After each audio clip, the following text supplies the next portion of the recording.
Noon mga mate, gusto niyo po ba makatipid sa kuryente? Kung mayroon po kayong bagong pisang mga sisiw, tulad po nito, ito po ay kirarating lang po galing sa hatchery, sa kabilang bayan po namin. Ngayon po, ang gagawin po natin para hindi na po tayo gagamit ng ang ilaw o kuryente, para ika nga makatipid na po tayo mga mate. Ito po, meron na pa po naka-ready. Bago po sila kinuha sa cherry, meron na pa akong kinuha nung isang araw pa na mga, ito po ay dahon po ng punong akasya. Ito pong dahon ng punong akasya, ito po ay, pag ang bunga ng saging ay dito nyo po nilagay nyo po ng dahon ng akasya, mabilis po silang nahihinog. Imbis na kalburo, mas mainam po ito kasi parang natural yung pagkahinog ng bunga ng saging.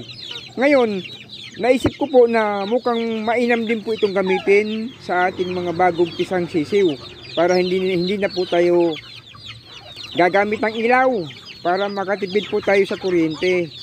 Okay mga mate, ito po ay dahon po ito ng punong akasya. Ito na lang po ang ilalagay ko imbis na ilawan ko pa kasi ito pong dahon ng akasya mga mate para sa akin pong kaalaman, sarili kong diskarte. Ito po ay nagdudulot po ito ng init. Medyo mainit po ang dahon ng punong akasya. Imagine, ilang araw lang pag yung hilaw na saging nilagyan mo nito, nahihinog agad. Ibig sabihin po, ang dahon po ng punong akasya ay may dalang init po. Kaya ito po ang naisip ko para po gamitin natin sa ating bagong pisang sisiw para sa gabi po ay hindi po sila giginawin. At makakatipid pa po tayo sa kuryente. Okay mga mate, ilalagay ko na po sila sa aking mayroon pa ako ditong lagayan, yung aparador, imbis na itapon dahil hindi na ginagamit, ginawa ko na po itong lagayan po ng aking mga bagong pisang sisiw. Ito po siya. Ayan, ito po yung aparador ko, dito ko po nilalagay. Ngayon, ang gagawin natin mga mate, ilalagay natin itong dahon ng punong akasya. Ayan. Dito po natin ilalagay ang ating mga bagong pisang sisiw. Ayan. Hindi po sila giginawin dito mga mate. Ayan. Ayan.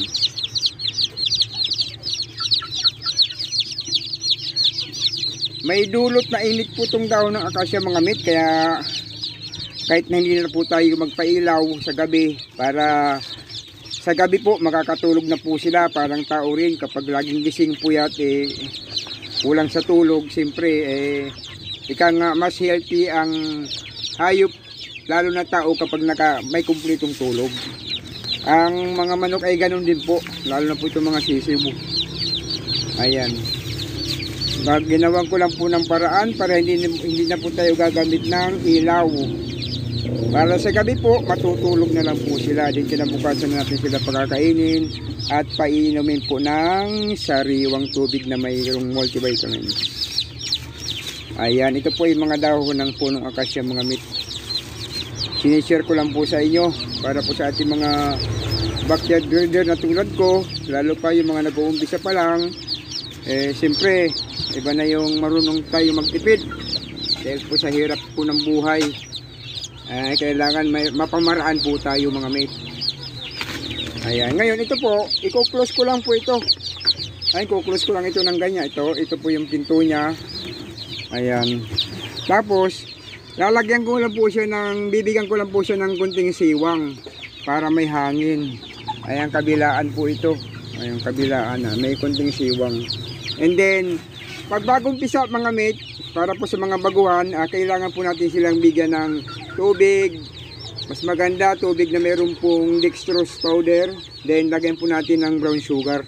Ito po ay bakunado na. May bakuna na po sila na B1. Okay mga mate. Kunting siwang para papasok po yung sariwang hangin.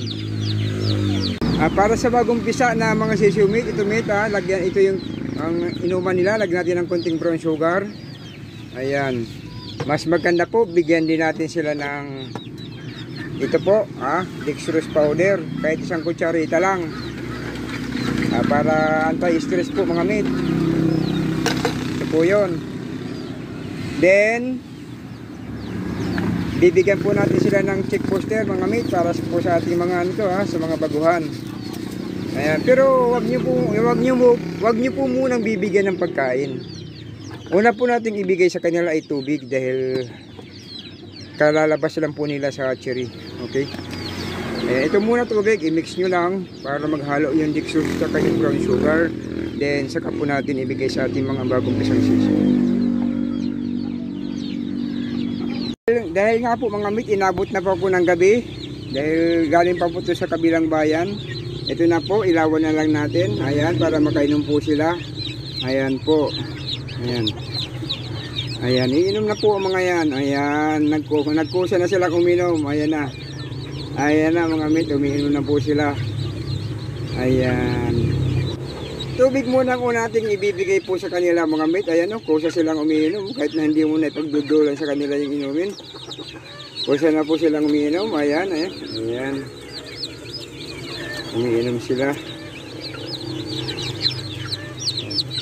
Ginagamitan ko po ng ilaw mga mate. Gawa ng ito, ginabi tayo.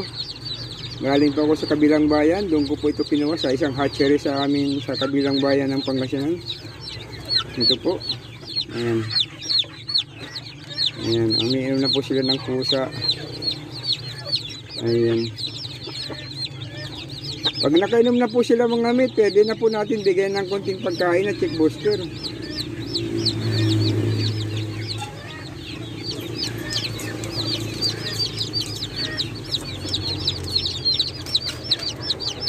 Ayan, mainit po sa katawan ito, mainit po itong dahon ng akasya mga mate.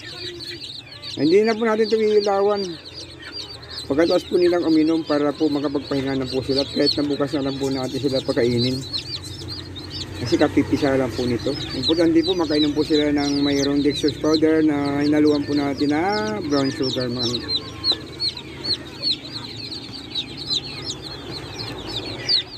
Ayan, umiinom po sila.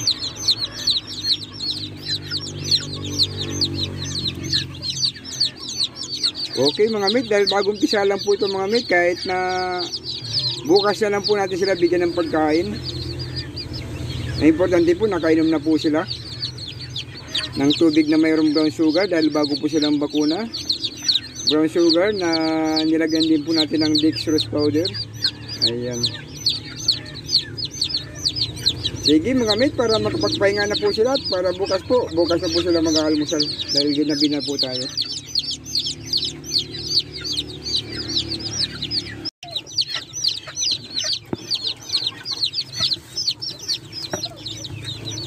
Ayan mga mate, naglagay na rin po ko ng pagkain para bukas kahit na hindi ka agad magising ng maaga, at least meron na po silang almusal sa umaga mga mate. Ayan.